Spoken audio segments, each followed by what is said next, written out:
guys have other questions for Joel? All right, Joel, get you done. Joel, what about Vandy? Do they have a puncher's chance shooting threes? Yeah, I mean, I think that when you play the way that they play, they space the floor, do a great job of moving the ball, moving people, getting to their spots. And I think you've seen how they played in Rupp Arena. I think how you saw them play against LSU. They've got the ability to space the floor. They've got great guard play, in Saban Lee and Scottie Pippen Jr. that can, get by your initial line of defense, which they did against us here a little bit. When they get paint touches, you have to collapse, and that leaves shooters open. And, I think a big thing when you play teams like that is you just can't give them early open looks.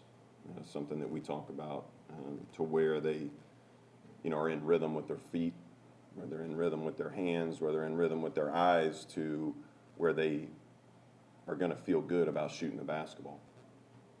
You guys have been very good at defending the three.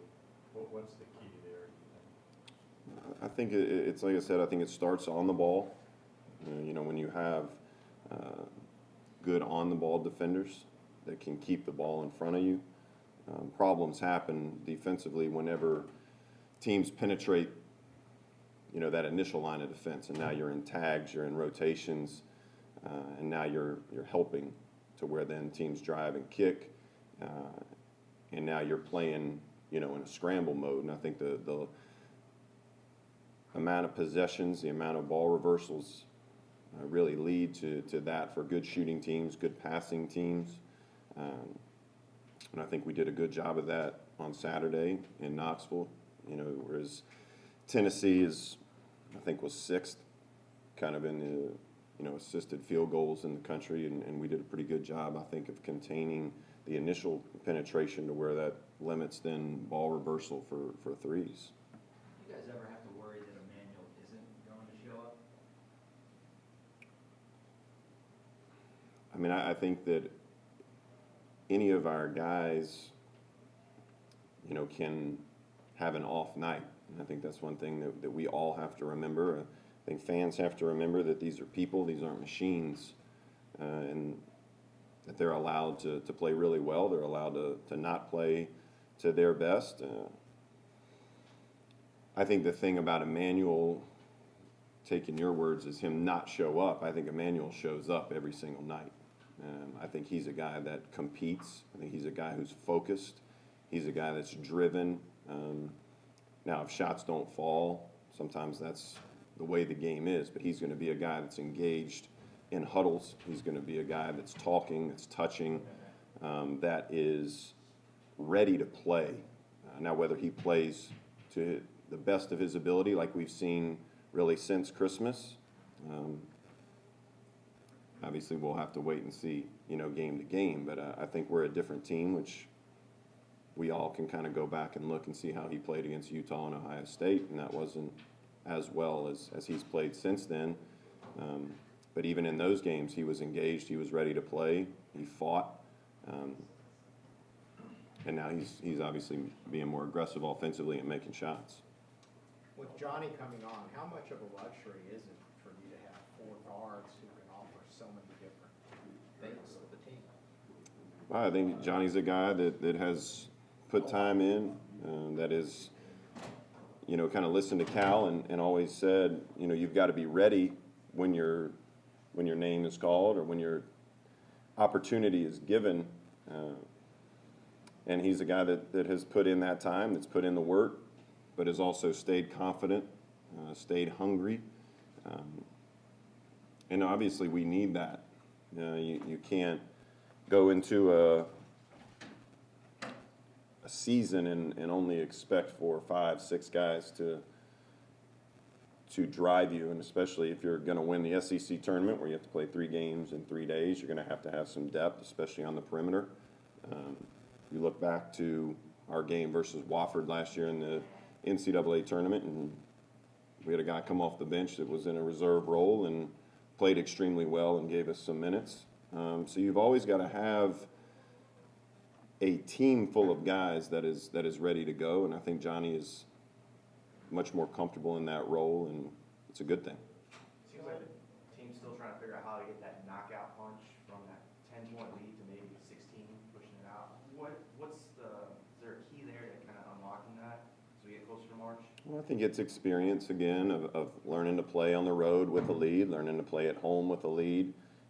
You've got still different combinations of guys playing longer stretches.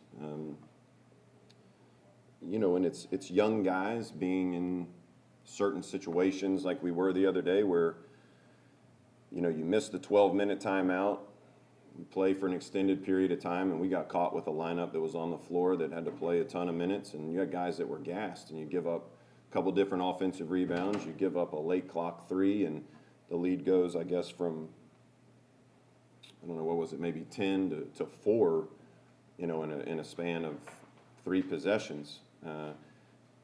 Luckily, then you get 3 straight full timeouts. You get a chance to catch your breath, and then we run away there at the end. But anytime you have young people, you have guys that are learning to play with each other in certain situations, you're going to have those periods of the game that go up and down. And what we all can't get lost on is, you know, there's 13 guys on the other side of the floor that are preparing to play well, that are working hard in practice, and are being coached by tremendous basketball coaches that are going to put them in situations to succeed as well. Ashton's, obviously his turnover numbers have gone up a little bit here the last few games. When you put it on the tape, what do you see there? You know, Ashton is a driven, competitive young man that wants to do well first and foremost. And sometimes, you know, Ashton comes in and is trying to make the right play be perfect. Instead of just taking what's there and getting our team into some offense or taking a shot, you know, he's trying to get guys involved, and I think he's really trying to do what Coach is asking him to do. He's trying to do what our team is asking him to do, and he wants to win more than anything. And sometimes it's unlucky, sometimes it's him forcing it, sometimes it's the fact that, you know, we haven't had guys play well when they've had their opportunities, and now he's playing extended minutes when he should be coming out and grabbing a quick blow. I don't think it concerns us. I think it's just another opportunity for him to learn and grow. I mean, he's still a young basketball player in the grand scheme of things, and you know, for us, it gives other guys an opportunity to step up and play well, and thankfully for us, they have. Sounds like you're saying he's trying too hard. I think everybody at times tries too hard, you know, and I think that goes back to the character of the people that we recruit. I think it talks about how they're coached here. You know, Coach Cal is unapologetic that we teach winning basketball here. We find that in the recruiting process. Guys want to win. You don't come to Kentucky unless you want to win. Ashton's one of them. Emmanuel Quickly is one of them. Really, everybody in that locker room wants to win or they wouldn't be here. As a staff, we all want to win. And that's what's number one for us, is teaching our guys how to play winning basketball. Because if you play winning basketball, you're going to play basketball for a long time. Obviously, Keon's 9 rebounds were a big factor Saturday.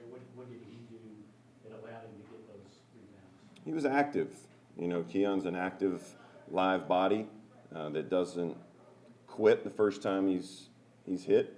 You know, we had a period of time where he was playing well and then got a little bit sick. I think we talked about that, and now I think he's back feeling 100%. He's practicing really well. He's an active, live body, like I said, that brings tremendous energy. And once again, every time he plays, every minute just gains experience. And that's really what we need for everybody. But for guys like Johnny, guys like Keon, it's big for us moving forward. How often do you think everybody forgets the other team, the other 13 guys, as you say? Well, I think that it's pretty well documented by us, by Coach Cal, that we're team that we're the most worried about every single day. You know, we're not as worried about the other team, but, I mean, the SEC is a tremendous conference, you know, with great coaches, great home courts,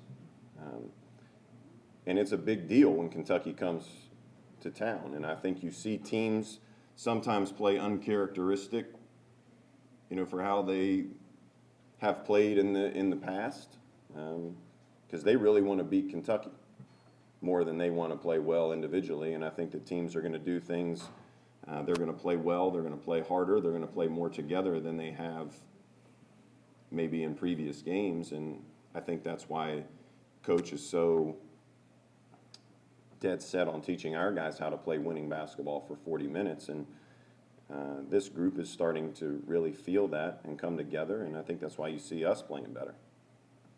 Cal doesn't really take credit for the improved free throw shooting, and yet this team continues to do well. What's your take on that? I think we have guys that are confident. I think that they have had a demonstrated performance of success making free throws in games, and that's really the biggest thing is when you make them in the games, you're going to feel confident stepping up. I think that when you look at Nick Richards, you talk about Ashton Hagans, you talk about Emmanuel Quickly, guys that have the ball and have been in big-time situations, they're going to be comfortable. But I also think you look at guys that have come into, you know, this program or this team this year have been in situations where they've had to take big shots, whether it be in a grassroots game or a high school game. I think you see guys that are playing with more and more confidence daily. Are you seeing a team that you think is starting to figure out a little bit more confident? Well, I think they're a team that has another very good coach, a good staff that has a tremendous wealth of experience and at the highest level. And I think they're getting a group of folks that haven't had a tremendous amount of success to believe that if they play hard and they play together, that good things will happen. And when you're focused on that, similar to the way we are, I think the results take care of themselves. When you're coaching a group of young people, you don't talk about wins and losses. You talk about your preparation. You talk about building your confidence. You talk about going into every single possession to try to get a good result, and regardless of that result, you head on to the next possession. And like I said, that's something that we do with our guys, and guys come here to be coached that way. And I think you see that with not only with Vanderbilt, but you see that, you know, across the country with teams that are getting better. One more, guys. Today is Cal's birthday. What are you guys doing to celebrate or mark the occasion? I don't know that I have a good answer for that. I wish I did. I don't know that I think we're going to practice, and then we're going to head to Nashville. I think he gets to have dinner with his daughter maybe tonight. I'm not sure. Maybe I would imagine that. But other than that, I'm sure we'll watch some film of us not playing well against Vanderbilt, and some film of us playing well against Vanderbilt, and Maybe somebody coming out of a cake or something would be nice. I don't know. Usually you have to pay good money for that. So.